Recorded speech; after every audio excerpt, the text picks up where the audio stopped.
Bienvenidas, bienvenidos. Yo soy Mariana Escobedo y esto es Agenda y Contexto. Vamos a comenzar esta mañana con un tema de verdad muy importante. Se trata de los niños, tiene que ver con niñas y niños. Ellos son huérfanos de las víctimas de feminicidio. ¿Qué hay con ellos? ¿A dónde van a parar esos pequeñitos luego de que sus mamás son asesinadas en este país? El Estado tiene un registro de cuántos niños y niñas viven esta situación. ¿Quién se hace cargo de su manutención y de su cuidado, sobre todo cuando tienen menos de 18 años y la mamá era mamá soltera? ¿Qué pasa con estas madres solteras que son asesinadas y su familia queda desprotegida? Y además también, ¿qué pasa con esas otras familias que fueron destruidas por esta violencia feminicida que se registra en este país? Y además no tiene nada más que ser desde el punto de vista o tomando en consideración a las madres solteras, porque también hay esposas que fueron asesinadas y dejaron pues al viudo y a su familia también solos enfrentando esta vida ya sin ellas y además con la carga de la familia, por supuesto, que tiene la familia de haber perdido terriblemente y con grados de violencia con saña a su mamá, a su esposa, en fin. Yo creo que este tema nos compete como sociedad y precisamente para hablar de esto está aquí presente Lourdes Godínez. Ella es periodista de la agencia de CIMAC y fue quien nos reveló en el año del 2017, en marzo, una investigación periodística que tenía un año, ¿no?, de trabajo y que revelaron este equipo que comanda esta Lourdes Godínez en CIMAC, nos revelaron estas colegas qué es lo que está ocurriendo con esta situación. Esta investigación repercutió de tal modo que la diputada Leonor Gómez Otegui ha lanzado una iniciativa de ley para ayudar económicamente a estos huérfanos. Esto no podría revelarse si no fuera por una periodista. Me refiero a ti, Lourdes, qué gusto conocerte. Gracias, Mariana, mucho gusto, gracias por la invitación. Pues excelente. En primer lugar, felicidades por la gran cobertura que tuvieron como medio de comunicación con este tema tan particular. Cuéntame cuántos colegas participaron en la investigación y qué fue lo que descubrieron. Gracias, Mariana. En la investigación estuvieron participando 2 reporteras de la agencia de CIMAC Noticias, Hazel Zamora Vázquez y Anayeli García Martínez. Empezamos a hacer la investigación como a finales de 2016, porque justo un tema de la agencia de CIMAC Noticias ha sido todo el tema de violencia. Y desde la década de los 90, cuando se empezó a documentar el feminicidio en Ciudad Juárez, CIMAC Noticias empezó a documentarlo mucho después, ¿no? Con las organizaciones que empezaban a surgir en Ciudad Juárez, de las mamás que empezaban a documentar los asesinatos a partir de los registros hemerográficos, empezamos nosotras esa cobertura, digamos, con el tema de feminicidio. Propiamente hemos visto, lamentablemente, que a lo largo de los años pues se ha extendido toda la problemática a otras entidades federativas. Entonces, a raíz de eso, nosotras también nos empezamos a cuestionar pues que no nada más las víctimas directas de esta violencia son las mujeres, sino también los niños y las niñas que son sus hijos, las mamás de las mujeres, los maridos, que te diré, la estadística es también como baja, ¿no? Lo que hemos visto es que, de acuerdo con las estadísticas de violencia, las mujeres están siendo asesinadas en las casas por sus parejas. Y lo que revela la investigación es algo muy grave y muy triste, porque lo que vemos es que no hay registros, o sea, nosotras empezamos a hacer solicitudes de información a diferentes instancias, a CONAVIM por ser la instancia nacional que atiende la violencia, a la Subprocuraduría de Atención de Delitos de la Procuraduría General Capitalina, al DIF, y vemos que nadie responde, o sea, nos dicen que no hay información. Y de repente nos contesta, la Comisión de Atención Especial a Víctimas nos contesta que tiene 65 casos registrados, pero no más. Y eso en un periodo, digamos, como de 2014 a 2017, son los datos que tiene. Y con eso, pues nosotras empezamos a ver cómo realmente que son niños y niñas que están siendo invisibles para el Estado, pese a la problemática que tenemos actualmente. En ese entonces la cifra era de 7 mujeres asesinadas al día.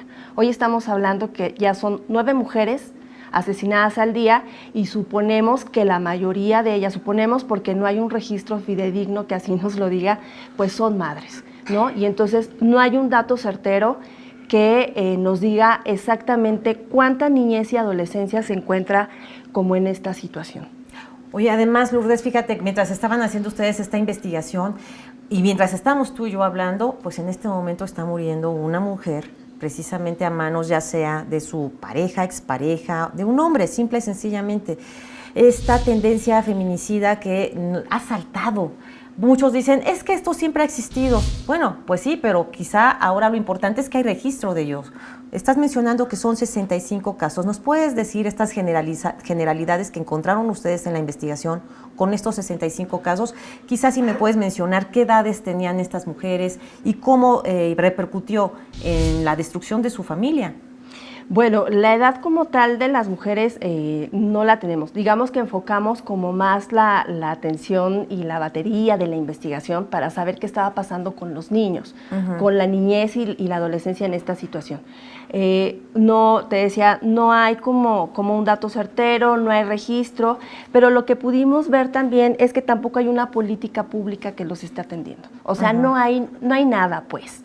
¿No? O no había nada hasta ese entonces, porque después sí se empezaron a hacer como iniciativas, inclusive en diferentes estados de la República también se empezó a tocar el tema y hay cosas interesantes.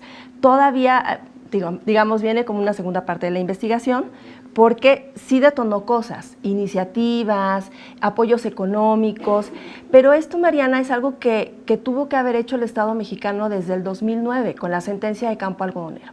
Recordemos que el Estado mexicano fue a la Corte Interamericana de Derechos Humanos y tiene una sentencia por feminicidio, por 3 casos de feminicidio del Campo Algodonero. Ahí lo que le dice la Corte al Estado mexicano es, tú tienes que garantizar que las víctimas directas de feminicidio tengan atención médica, servicios. En situación de económica, digamos, no se mete tanto la Corte, pero sí mandata al Estado mexicano a que atienda a esta niñez. Y lo que vemos es que ahora se acaban de cumplir 10 años, ¿no?, de la sentencia de Campo Algodonero, y la verdad es que cuando nosotras hacemos la investigación vemos que no hay nada.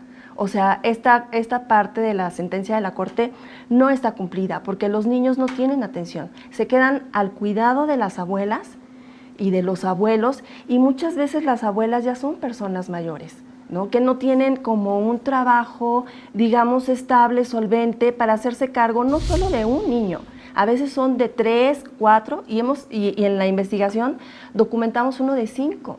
O sea, 5, ¿qué haces con 5 nietos?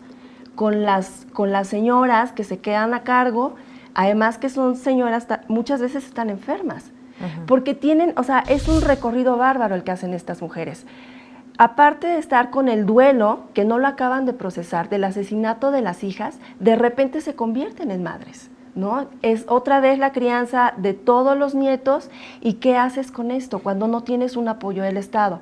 Y entonces, en lugar de que el Estado vaya y digamos, como hacer que los recursos y haga como esta comunicación con las madres, no hay. Las mamás tienen que buscar puerta por puerta para tener becas, acceso a salud, porque el tema de salud es otra cosa. O sea, creo que el tema de feminicidio es un tema muy complejo, pero también que no solo se centra en el tema de acceso a la justicia, que las mujeres accedan, en este caso las familias, accedan a la justicia, sino que también está esta otra parte que creo que no está vista por el Estado, que es la atención a la salud mental, porque muchos de los niños que, al menos los casos que registramos en la investigación, fueron niños que presenciaron cómo mataron a sus mamás. No, se quedan con este shock emocional. Imagínate lo difícil que es de por sí vivir en un ambiente familiar con estrés. Imagínense ustedes cuando hay violencia física. El estrés se eleva de manera potencial y aparte, si los niños son testigos presenciales, quedan con una huella que lo marcará para siempre.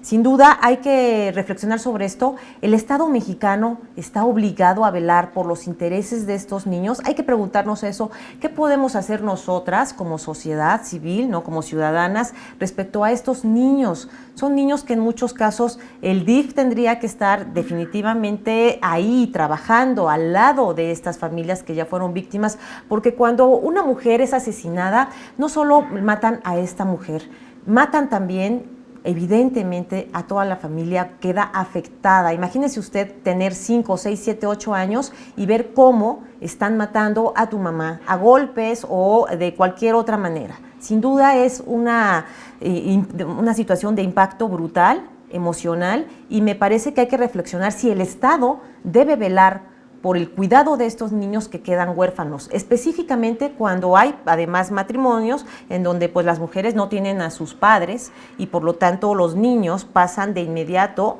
a la custodia de los abuelos paternos, ¿no? De manera, o sea, es decir, con los papás del asesino, y van a vivir ahí. Entonces, imagínate tú, aparte de que matan a tu mamá, vas a crecer con los abuelos que quizá pues tengan cierta inclinación por su hijo, aunque el hijo haya sido pues un asesino. En el caso de que los feminicidas fueran la pareja o la expareja, porque hay feminicidas que, bueno, sabemos que, como hemos visto, estos casos de jovencitas que suben a taxis, abordan taxis y terminan sin vida y sus cuerpos son hallados lamentablemente en las carreteras o en lugares baldíos, y hemos visto ya esos casos.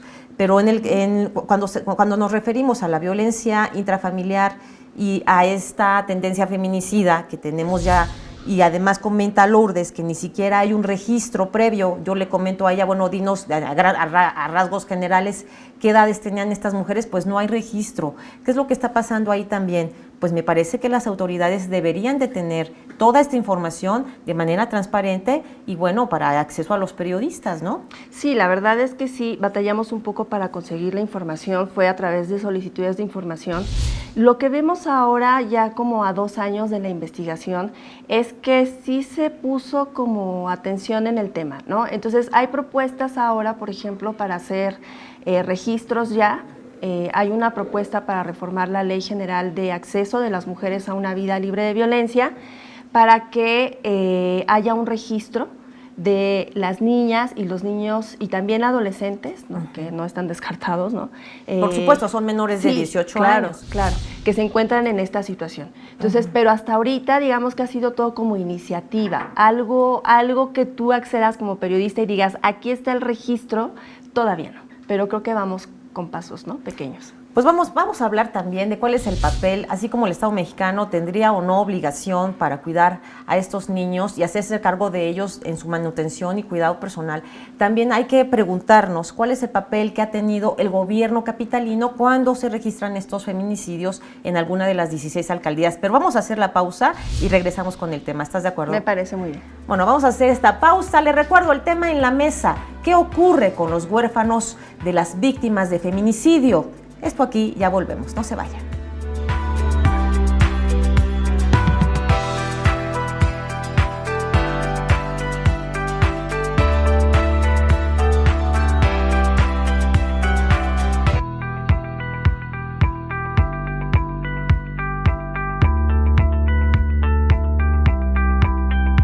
Estamos de vuelta en Agenda y Contexto. El tema en la mesa, huérfanos de las víctimas de feminicidio. Nos enlazamos en este instante vía telefónica con la diputada Leonor Gómez Otegui. ¿Qué tal, diputada? Muy buenos días. Muy buenos días, Mariana, ¿cómo estás?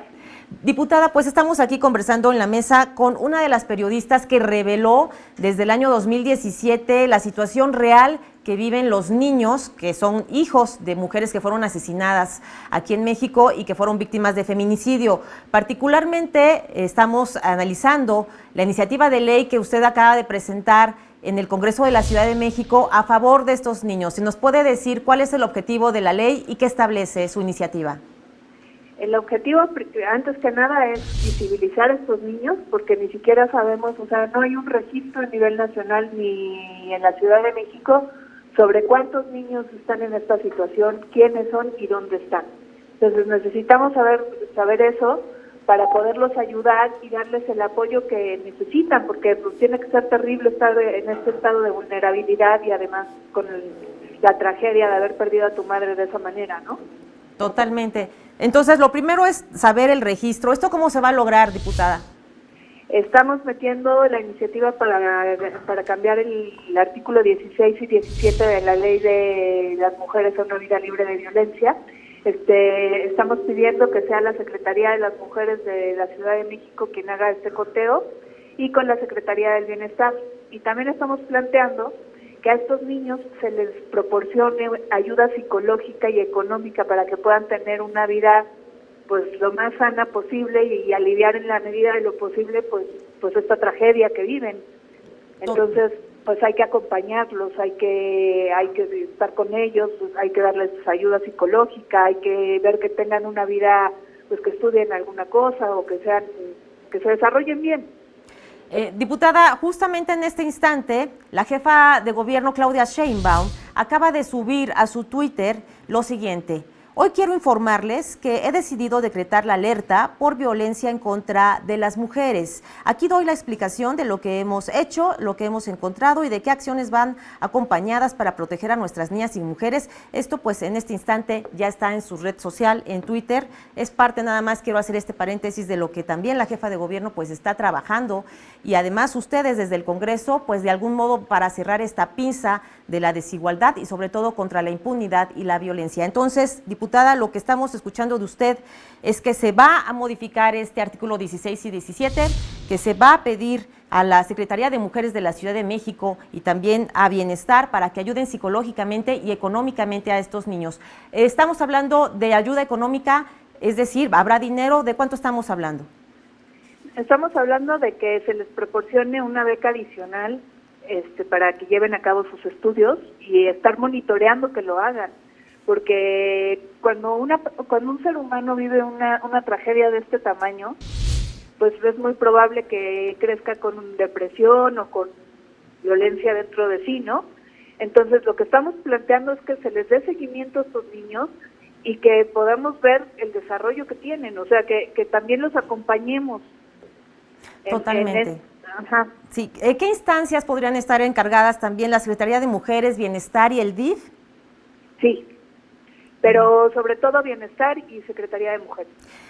Diputada, en el caso de que la mamá haya sido madre soltera, haya sido víctima de feminicidio y sus hijos no tenga, pues finalmente, familiares para que estén atentos bajo su cuidado, ¿qué se debe hacer? Y si aún así, si es que llega a verse, porque cada caso es diferente, si es que llega a existir el registro de que era una familia sola y que los niños están en el total abandono, ¿qué debe hacer un vecino si sabe de esta situación, si ya conoce este tema? ¿Qué debe hacer la gente para reportar estos casos?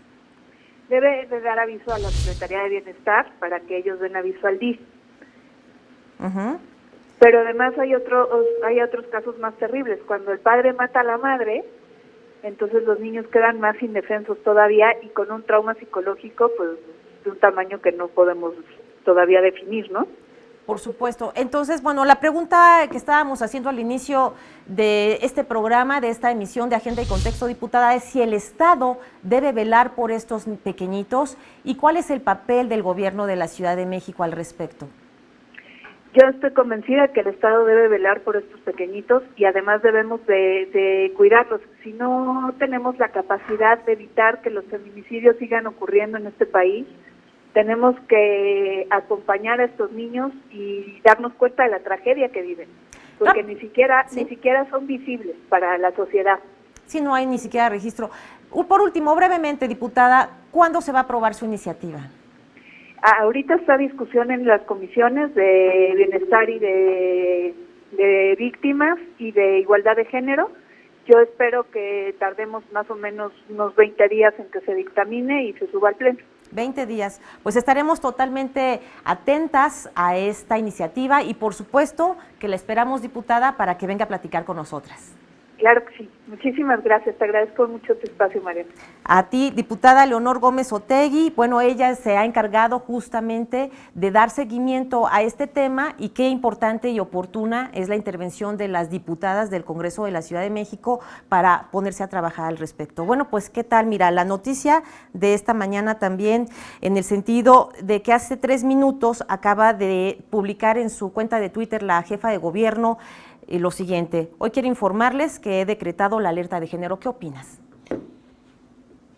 Pues me parece que está muy bien. De hecho, viene como un poco a colación porque desde 2017, cuando las organizaciones empiezan a pedir la alerta para la Ciudad de México, en el informe de trabajo del grupo de expertas, ellas justo dicen que la niñez que se encuentra en esta situación no tiene pues ni acceso a recursos ni reparación del daño. Entonces, entre las recomendaciones que hacen al gobierno capitalino es que se revisen los protocolos de atención a las niñas y niños víctimas que tienen mamás víctimas de feminicidio, y también que se revisen los perfiles de las y los funcionarios que están encargados de atenderlos.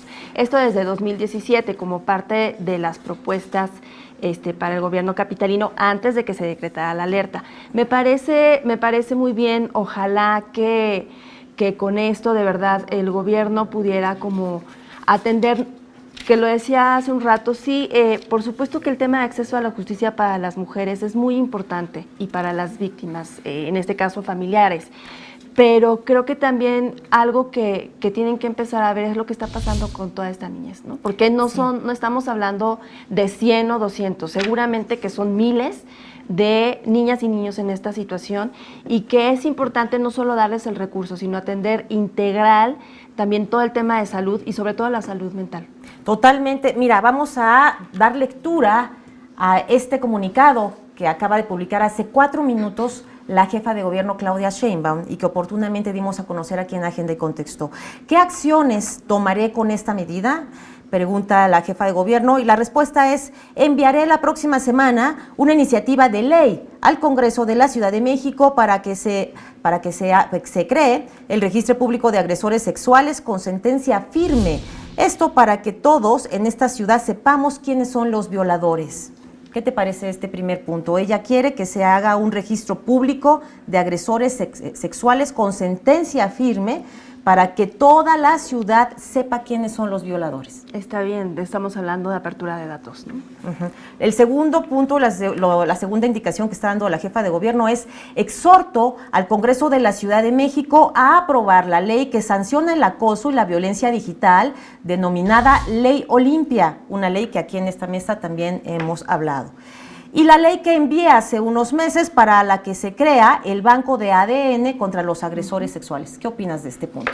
Sí, también creo que esta parte de la agenda ya la había presentado anteriormente. Me parece muy bien que ya empiece a aterrizarlo y esperemos que sí, que finalmente el Congreso de la Ciudad de México ponga cartas en el asunto y apruebe todo. ¿En qué consiste la ley Olimpia? Si usted es víctima de violencia digital, si alguien transmite sus imágenes íntimas, sus imágenes sexuales sin consentimiento, habrá sanciones y habrá cárcel para esas personas que transmitan esas imágenes. A partir del 2020, dice la jefa de gobierno, daré mayor presupuesto a los centros de atención integral a las mujeres. ¿Qué También te parece? todo un tema, ¿no? Ahora con todo el tema a nivel nacional de refugios, además que les están quitando presupuesto, creo que es importante también que tengamos un recurso asignado aquí para atender a estas mujeres. Comenta la jefa de gobierno, decreto también la profesionalización con certificación de los ministerios públicos, asesores jurídicos y peritos especializados que atienden delitos de carácter sexual. Súper bien, ahí lo que hemos encontrado también nosotras en las investigaciones es que sí está muy bien que tenga MPs mujeres, pero es una parte del proceso. Sí, quien levanta el cuerpo de las mujeres, sí, quien hace toda la investigación, no cuida la escena del crimen, no cuida la cadena de custodia y pierde evidencias, el juez no va a tener elementos para acreditar un feminicidio y entonces ahí es como donde se pierde todo. Añade, ¿no? Vamos a construir más senderos, camina libre, camina segura. ¿Qué te parece? Espacios seguros, creo que hacen falta, ¿no? En la capital también. Todas estas acciones se suman a algunas otras que estamos implementando, como las cámaras y botón de auxilio en la calle y el transporte público, una campaña en escuela que llamamos No es costumbre, es violencia, y una en medios masivos de comunicación que llamamos Date cuenta. Mi visión es que la desigualdad que persiste entre hombres y mujeres no es tolerable en pleno siglo XXI y que la violencia, como la violación y los feminicidios, son el rostro más vergonzoso de esta desigualdad. Como mujeres mujer, comparto el enojo, la inconformidad y a veces la impotencia de muchas mujeres que me están escuchando. Las invito a que denuncien. Voy a hacer todo lo que esté en mis manos para construir una ciudad segura en donde las mujeres y niñas se sientan libres y seguras. Ahí tiene en pantalla el comunicado que ha dado a conocer hace unos minutos la jefa de gobierno Claudia Sheinbaum Pardo, relacionada con la alerta por violencia en contra de las mujeres que esta mañana ella ha tomado la decisión de decretar. Esto significa que el Congreso también pues se va a poner a trabajar para aprobar de ya la ley Olimpia, como lo han exigido miles de mujeres a lo largo del país. Pues qué importante noticia esta mañana, ¿eh? ¿Qué te parece? La verdad que sí, me parece muy bien y esperemos, creo que se muestra voluntad política. ¿Te parece que es un buen punto a favor del gobierno capitalino? Yo creo que sí, y esperemos que no solo se quede como en una buena intención, sino que sí se aterrice y que realmente las mujeres tengan finalmente espacios libres de violencia. Y por supuesto que es totalmente relacionado este tema de la violencia contra las mujeres, la alerta que acaba de decretar la jefa de gobierno para saber qué vamos a hacer como sociedad con estos pequeños que han quedado huérfanos. Se trata de niñas y niños y adolescentes cuyas madres pues perdieron la vida, les fue arrancada de una manera vil y cobarde, y sin duda pues todos tenemos que preguntarnos y cuestionarnos qué puedo hacer yo desde mi casa para evitar la violencia, qué puedo hacer yo para, si estoy siendo testiga de un delito, cómo le llamo a la policía, cómo intervengo pues para que esta mujer pueda salvar su vida. Si somos vecinos y estamos escuchando gritos entre los departamentos o entre las viviendas, hay que llamar a la policía.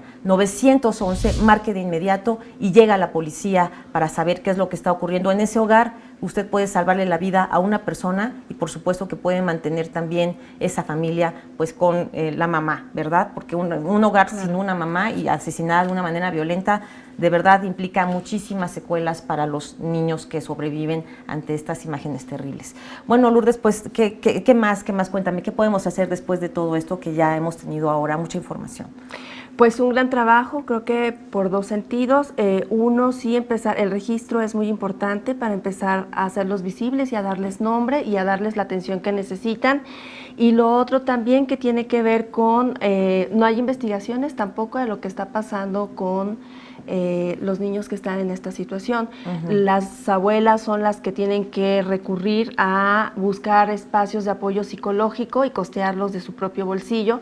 Creo que esa parte también es importante, ¿no? Que se pudieran abrir como más espacios para la atención psicológica de esta niñez. Y bueno, creo que trabajo tenemos bastante, ¿no? Y como bien dices, como sociedad, pues eso, no quedarnos callados y no permitir también como más violencia contra las mujeres, ¿no? Y con las niñas también. Bueno, a ver, entonces ya que hemos analizado esta alerta decretada por la jefa de gobierno, la calificas como positiva, ahora que se lleve a cabo. Y por último, nada más saber qué vamos a hacer con los niños. La diputada que hace rato intervino con nosotras en el programa que la entrevistamos, Leonor Gómez Otegui, menciona que su iniciativa de ley contempla las modificaciones a los artículos 16 y 17, comentó también una ayuda económica especial importante para estos pequeñitos y pequeñitas que están pues ya sin mamá debido a que fue asesinada. Vamos a saber de qué manera se les va a becar a estos niños, pero sin duda en este momento esta iniciativa está en manos de los congresistas locales y yo creo que podría ser bastante trabajo el que tengan para cambiar la situación y realmente ayudar a la infancia, ¿no? Sí, claro, y que también ahí entra todo el tema de presupuesto, ¿no? Creo que también tienen que ya empezar como a planear y asignar una partida especial para atender realmente, si les interesa la problemática, pues atender y designar el recurso, ¿no?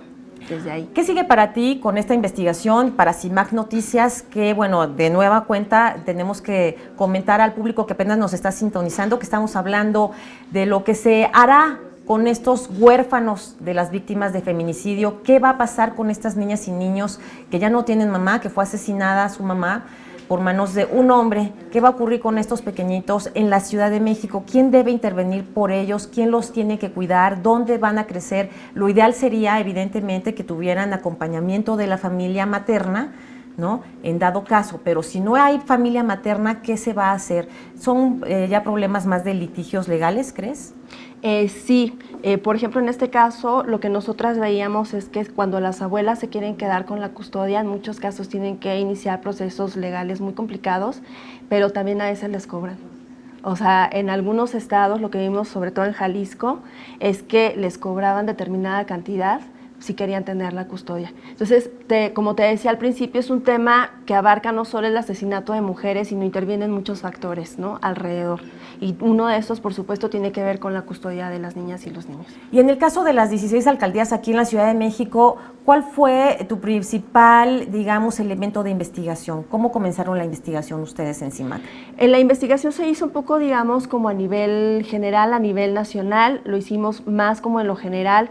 Lo que alcanzamos a ver es que aquí en la ciudad, sí, ya había como algunas acciones, ¿no? Como programas, iniciativas para empezar a hacer registros justo, porque tampoco hay como mucha información, pero por lo menos ya había la intención de empezar a hacer registros de los niños y las niñas que se encontraban en esta situación. Entonces, ahorita lo que sigue para la agencia sería como un segundo momento de la investigación, porque aparte de la iniciativa de la diputada Leonor, ha habido muchísimas más también en el Congreso de la Unión que tienen que ver con además de hacer registros, hacer como un programa de becas para niñas y niños que les incluya hasta la licenciatura, ¿no? Entonces, sería como el seguimiento. Estamos viendo ya de todo esto que empezó como a detonar después, qué sí se concretó, qué no se concretó, en dónde nos quedamos, cómo va el registro, o sea, porque la verdad es que sí ha habido propuestas y hay ayudas en el Estado de México, yo te diría también. En 2017 se les daban creo que 900 pesos al mes y se les daba uniforme y becas a las abuelas, ¿no? Que tenían esta situación.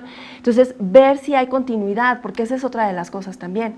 O sea, tú puedes hacer como una iniciativa y lo haces un rato, pero si entra otro gobierno, lo cambia. Ya no hay continuidad. Bueno, esperemos que esto pues continúe, que sí se apruebe.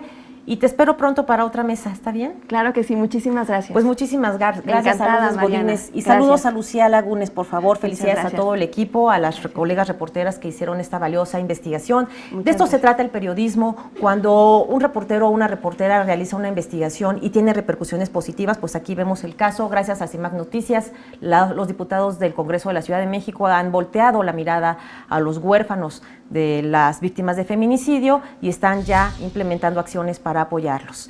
Pues gracias y felicidades. Gracias, buen día. Vamos a hacer una pausa, ya volvemos con más información. No se vaya, yo le tengo toda la información que a usted y a mí nos importa. Ya volvemos.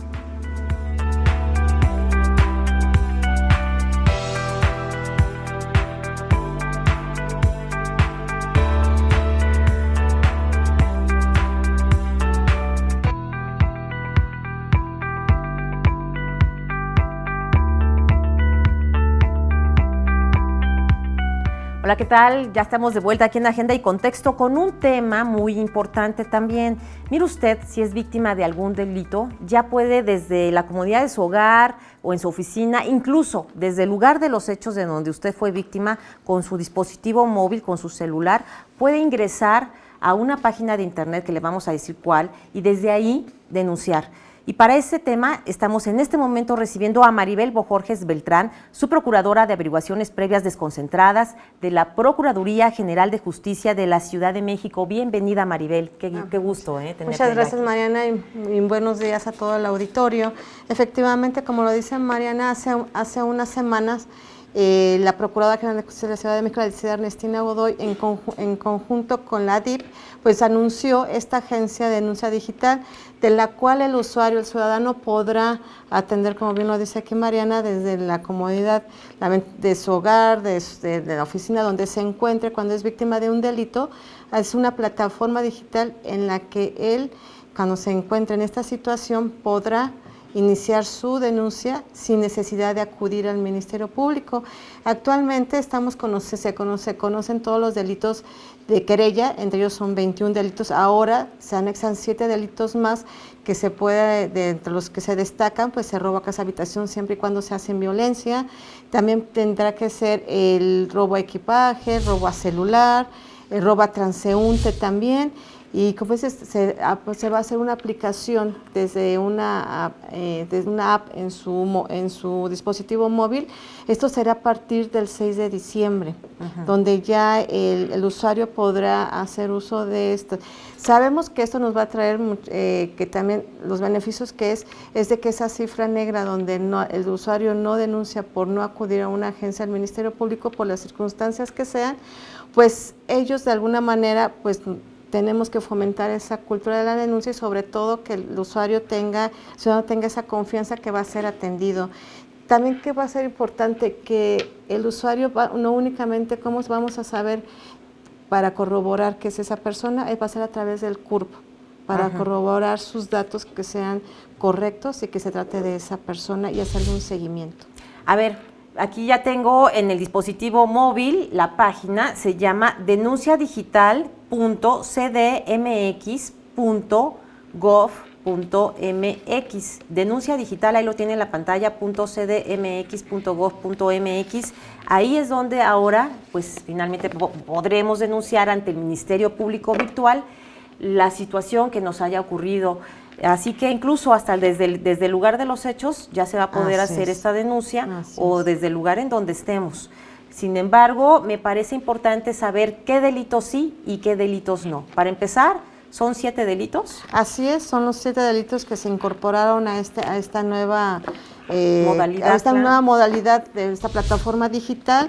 Entre los que se destacan es el robo al lugar cerrado, como es el robo de equipaje, robo de celular, robo contra transeúnte, abuso de confianza, daño a la propiedad ajena, usurpación de identidad, robo a persona con discapacidad o mayor de 60 años y robo respecto a las partes de vehículo automotriz. Y ya pronto, su procuradora, vamos a tener esta aplicación CDMX. Así es, esto es a partir del 6 de diciembre. La aplicación se va a llamar App CDMX, la podemos descargar y qué bueno porque de verdad su procuradora hace unas semanas, aquí en esta misma mesa, Jorge Bravo, nuestro analista en tecnología, me comentaba y además se había hecho también un llamado público para que se pudiera crear ya una aplicación semejante y qué bueno que todas estas inquietudes que ventilamos en los medios de comunicación estamos viendo reflejadas en la realidad. Sí, además que sabemos, como bien lo ha dicho la procuradora, nos va a ayudar muchísimo de alguna manera a despresurizar incluso también el trabajo de las agencias del Ministerio Público, donde de alguna manera podrás seguir atendiendo a todos los delitos de alto impacto y cuando es víctima de delito. Además, también algo importante, las actas especiales. Cuando se pierde un documento, ya no tiene que acudir a hacer esa acta directamente con el Ministerio Público, lo va a poder hacer a través de esta aplicación. Una pregunta a su procuradora, ya que la tengo aquí presente. Se menciona también el robo de identidad. Muchas personas hemos sido víctimas de robo de identidad, particularmente hasta yo he sido víctima de este tipo de delitos y usted si se mete a Twitter y a Facebook verá la cantidad de personas que dicen alguien se está haciendo pasar por mí, alguien está usando mi nombre, mi apellido y mi foto, mi imagen para cometer atrocidades o vilezas a través de las redes sociales. Esto es muy delicado. Estas personas que lo hacen no tienen idea de lo que están metiendo. Son personas que están cometiendo delitos cibernéticos que ya están castigados algunos, ahora con el exhorto que ha hecho la jefa de gobierno para aprobar la ley Olimpia, que es tan solo un ejemplo. Pero en el caso de la suplantación de identidad, ¿qué es lo que usted recomienda a la gente que nos está viendo en este momento si acaban de recibir una notificación en donde ustedes ven que pues, no se trata de esta persona, que hay otro Facebook con su misma fotografía y su mismo nombre? ¿Qué debe de hacer la persona que es víctima de esto? Precisamente la Policía de Investigación de la Ciudad de México, de la Procuraduría, hay un área que se llama delitos cibernéticos.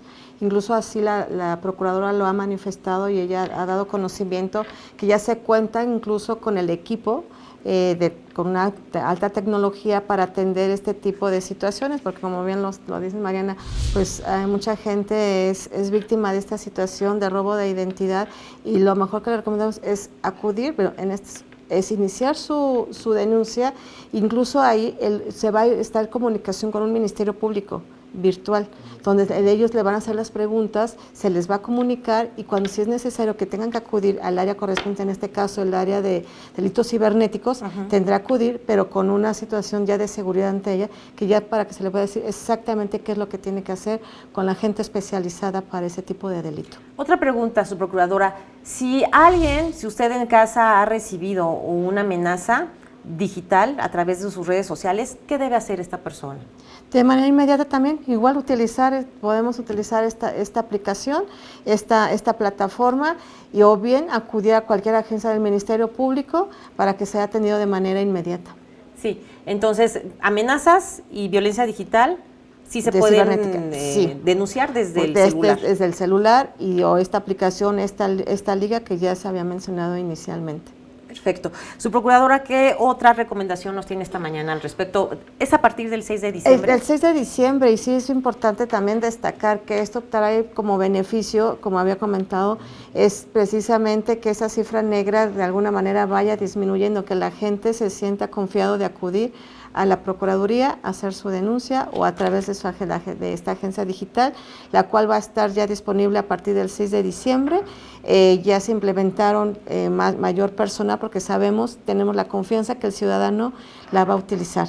Y de esta manera pues estarán en las 72 coordinaciones territoriales que conforman todas las fiscalías en un horario de 9 a 9 y de las 24 horas en las instalaciones de la Procuraduría directamente, estarán las 24 horas del día. Pues hay muchas preguntas en la mesa, subprocuradora. Vamos a hacer una pausa y volvemos, ¿está bien? Claro que sí. Bueno, pues ya tiene. Gracias. Estamos aquí en Agenda y Contexto. El tema en la mesa, el nuevo sistema de denuncia digital de la Procuraduría General de Justicia de la Ciudad de México. Ya volvemos, no se vayan.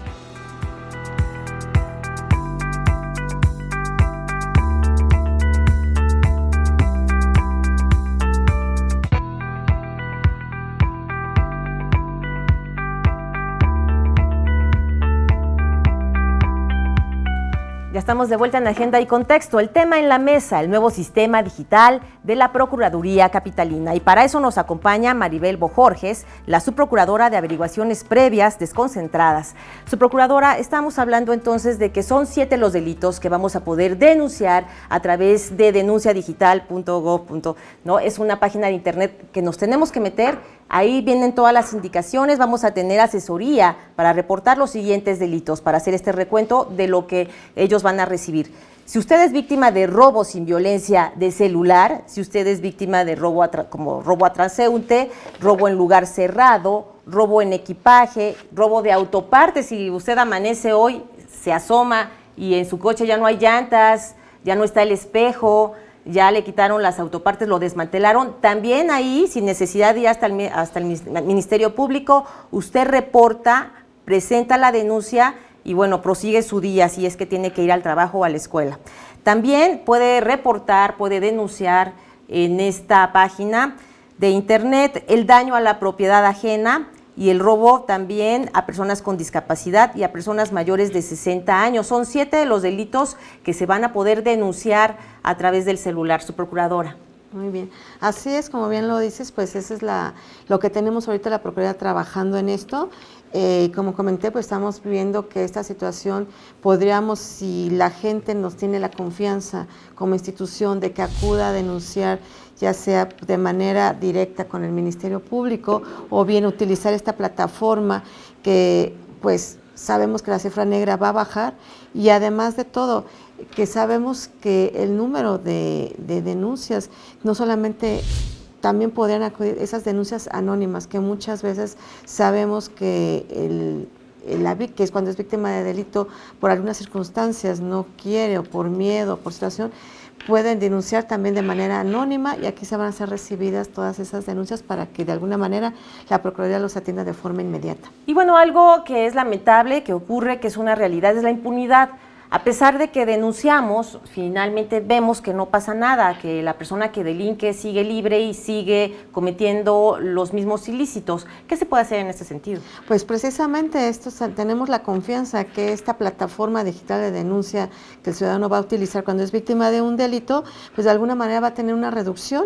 Primero a la corrupción, que ya no va a haber esa situación directa con el Ministerio Público, que de alguna manera estamos trabajando muchísimo. La Procuradora tiene, como bien ustedes lo han visto, esa bandera de decir no a la corrupción y no a la impunidad. La impunidad nos va a ayudar cuando el ciudadano también nos apoye denunciando. Esa es la manera que también yo invito al ciudadano cuando es víctima de un delito que denuncie, para que nosotros podamos atender de manera inmediata sus peticiones. Claro, y el problema con la impunidad en este país es que muchas personas se desaniman después de haber presentado la denuncia porque se ve que no hubo una continuidad o una resolución favorable en lo inmediato. ¿Qué podemos hacer también a nivel de la Subprocuraduría y como ciudadanos? Sobre todo aquí en esta misma mesa yo le pregunté a la Procuradora Ernestina Godoy, ¿cómo hará la Procuradora para desarticular a estos grupos criminales o esta colusión de algunos funcionarios que reciben dinero para que no se continúen con las investigaciones, por ejemplo, o otro tipo de actos de corrupción que pueden llegar a registrarse? Y ella me comentó que no iba a haber tolerancia para eso, que no habrá tolerancia para eso, que se va a tener que hacer una limpia. Y ya van 120 policías de investigación que han sido sustituidos en las últimas semanas a raíz de todo esto, precisamente. Se les descubrió que algunos de ellos estaban coludidos con el crimen. Así es. Efectivamente estamos haciendo una labor, un plan de trabajo, una estrategia, en el sentido que conjuntamente con la visitaduría ministerial de parte de la Procuraduría están totalmente a toda hora, las 24 horas del día, revisando, precisamente supervisando la labor de los servidores públicos para que de alguna manera esta impunidad, esta corrupción de alguna manera no siga avanzando. Claro. Y tenemos de alguna manera la bandera que la licenciada Ernestina ha dado, no a la impunidad y no a la corrupción. Y los servidores públicos también saben que esta situación, como ella bien lo ha dicho y tú lo has corroborado ahorita, lo reitero, que no habrá consideraciones con estos servidores públicos que de alguna manera no estén comprometidos con su trabajo como servidor público para la Procuraduría General de Justicia de la Ciudad de México. ¿Traes otro dato, Subprocuradora? Sí, que precisamente teníamos, como lo había comentado, que inicialmente contamos con 21 delitos, ahora se anexan 7 delitos más que son los que ya has comentado.